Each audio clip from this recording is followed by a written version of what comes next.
Hello everyone, welcome to my another blog. আৰু বহুত দিনৰ মূৰত এটা ডেইলি ব্লগ এটা লৈ আনিছো। বহুত দিন মই ব্লগ দিয়াই নাছিলো। আপোনাক আশা কৰো আপোনালোক সকলো ভালে আছে। এফালে মোৰো ভালনো কি কম আৰু বেমাৰ এটাই যি লগ দিছে, লগটো পটককে নেৰেই। বেমাৰ হলেতো গম পাই হোৱাটোৱে পটককে হয়, কিন্তু ভাল হ'বলৈ বহুত টাইম লগায়। কি হৈছে কি নাই মই কম বাৰু পাছে পৰে, প্ৰথমে ভাল পাই লওঁচোন। সেইকাৰণে বোলো বহুত দিন মই এনেকৈ শ্বুট কৰা নাছিলোঁ। এতিয়া আজি সানডে আৰু বহুত বৰষুণ দি আছে বাহিৰত, কাম বনবিলাক কৰিবলৈ মন যোৱা নাই, উঠাও বহুত দেৰি হৈছে। মই বোলো তথাপিও এটা ব্লগ বোলো শ্বুট কৰোঁ।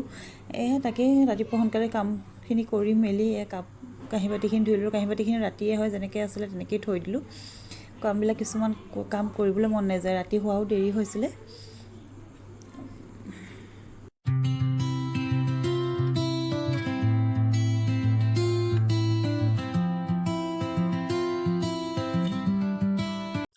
দুপৰীয়া মই এইটো একদম ৰাতিৰ কাৰণে মই বুট তিয়াইছিলোঁ।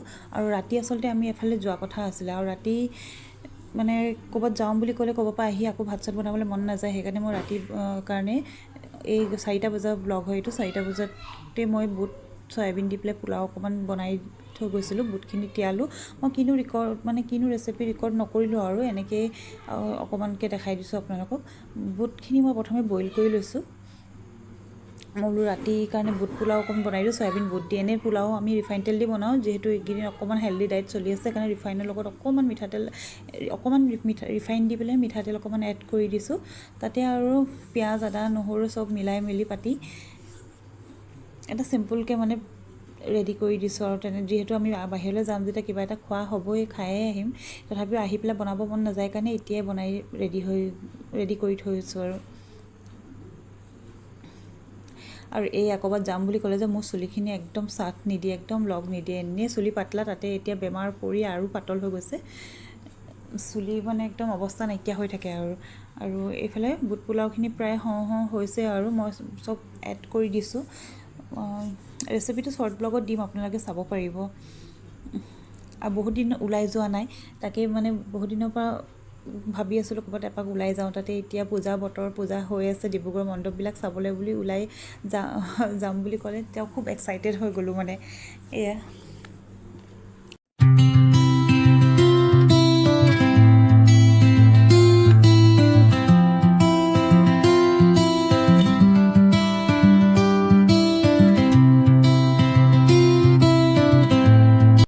আৰু পিছত মনত পৰিছে যে মই তেজপাত দিবলৈ পাহৰি গ'লোঁ, আৰু তেজপাতকণ নিদিলে ভাল নালাগে পোলাও চোলাওত। সেইকাৰণে মই লাষ্টত এড কৰি দিছোঁ।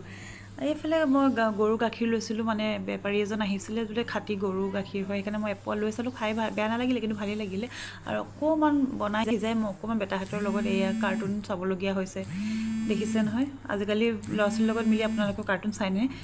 মোৰতো এতিয়া কাৰ্টুন চোৱাই দিন পৰিছে। এয়া পাছবেলালৈ আমি ওলাই গৈছোঁ। আৰু এইখন দেওবাৰে যিহেতু ছানডে বজাৰখন বৰ ধুনীয়া বহে কিন্তু ডিব্ৰুগড়ৰ। মই এদিন ফুল ব্লগ এটা লৈ আহিম এই ছানডে বজাৰখন আপোনালোকে চাব পাৰিব। ইয়াত নোপোৱা একো বস্তুৱেই নাই। মই গাড়ীৰ পৰা ৰেকৰ্ড কৰিছোঁ, ভালকৈ হয়তো শ্বুট কৰিব পৰা নাই, দেখুৱাব পৰা নাই আপোনালোকক। কিন্তু শ্বুট কৰিবলৈ হ'লে ভালকৈ প্ৰায় 5-6 মিনিটমান তেনেকৈ যাবগৈ। একদম উধৰ পৰা মুধলৈকে বজাৰখন বহে। বহুত দীঘলীয়া বজাৰ হয়। আচলতে আজি ওলাই অহা কাৰণ এটাও আছে, আমি চেম্বাৰটোৰ কাৰণে, যিহেতু আপোনালোকে গম পায় মোৰ পুৰণা ভিউৱাৰ্ছবিলাকে যে আমাৰ ক্লিনিক এটা খোলা হৈছে। আৰু তাৰ কাৰণে মই টাব কেইটামান চাম বুলি আহিছিলোঁ, কিন্তু বহুত লেট হৈ গ'ল কাৰণে টাবৰ দোকানী নাপালোঁ। আছিলে বহুত, কিন্তু মই য'ত চাই গৈছিলোঁ সেইজন নাছিলে, তাতে ছানডে আৰু কিনো কৰিম ঘূৰি মেলি। আৰু মই ফাৰ্ষ্ট টাইমৰ কাৰণে এই ডোচা এক্সপ্ৰেছ, ডিব্ৰুগড়ৰ ডোচা এক্সপ্ৰেছ ৰেষ্টুৰেণ্টখনলৈ আহিছিলোঁ। আৰু কি ধুনীয়া, কি এস্থেটিক তাৰ বস্তুখিনি মই নাজানো কিয়, যিমানেই দাম হওক সস্তা হওক, কিন্তু যদি ইণ্টেৰিয়ৰখিনি ধুনীয়া থাকে নহয়, মোৰ খুবেই ভাল লাগে। তেনেকুৱা জেগাত বহি এটা কজি ভাইব আহে।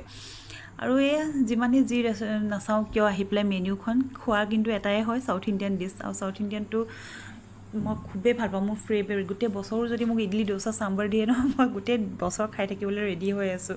এয়া অৰ্ডাৰ দিলোঁ, দিয়াৰ পিছতো আহিবলৈ অকণমান টাইম অলপ টাইম লয় বনাবলৈ। সেই বহি আছোঁ আৰু এয়া ফাইনেলি আহি পালে ইডলি।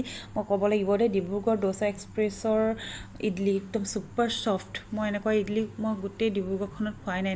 এনেই বহুত ৰেষ্টুৰেণ্টত ট্ৰাই কৰিছোঁ ইডলি, কিন্তু এইখনৰ নিচিনা ইডলি মই খোৱা নাছিলোঁ। এয়া দেখিছেনে, মই আমাৰ দুটাৰ কাৰণে মানে মোৰ আৰু আহানৰ কাৰণে ইডলি অৰ্ডাৰ দিছিলোঁ। ইডলি লোকলৈ ইহঁতলৈ ৰ'বলৈ নহ'লে পটাপট খাই দিলোঁ। ইমানেই ভাল লাগিছে ন, ইমানেই ভোকো লাগি আছিলে, অলপ সোনকালে ভাত খোৱা হৈছে। এয়া দেখিছে, সি আকৌ ঈশানে আকৌ ডোচা অৰ্ডাৰ দিছে, কিন্তু সি মোৰ পৰা খাব লৈছে। সঁচাকৈ বহুত ভাল লাগিলে, ডোচাও ভাল লাগিলে আৰু ইডলিখিনিও ভাল লাগিলে। যদি আপোনালোক ডিব্ৰুগড়ৰ হয় নহয়, প্লিজ এবাৰ আহিব, চাহ খাব, খুব ভাল লাগে। আৰু এইফালে যিমানে যি নাখাওঁ কিয় চাহ একাপ লাগিবই ক'ৰবাত ওলাই আহিলে। আৰু চাহকণো বহুত ধুনীয়া, কালাৰ দেখিয়ে গম পাইছে। ফাইনেলি আমি বিল চিল পে'মেণ্ট কৰি মেলি ওলালোঁ আৰু এতিয়া ইয়াত আপোনালোকে চব ধৰণৰ মানে চাউথ ইণ্ডিয়ান আৰু নৰ্থ ইণ্ডিয়ান ডিছ পাই যাব। এপাক আহিব যদি ডিব্ৰুগড়ৰ হয়। আৰু এয়া আমি খাই বৈনো কি কৰিম, উভতিলোঁ, আহি ঘৰ পালোঁহি। বজাৰ কিছুমান কৰিলোঁ, বৰ বেছি ভিডিঅ'টো দীঘলীয়া নকৰোঁ। ইয়ালৈকে চোৱাৰ বাবে থেংক ইউ, বাই বাই।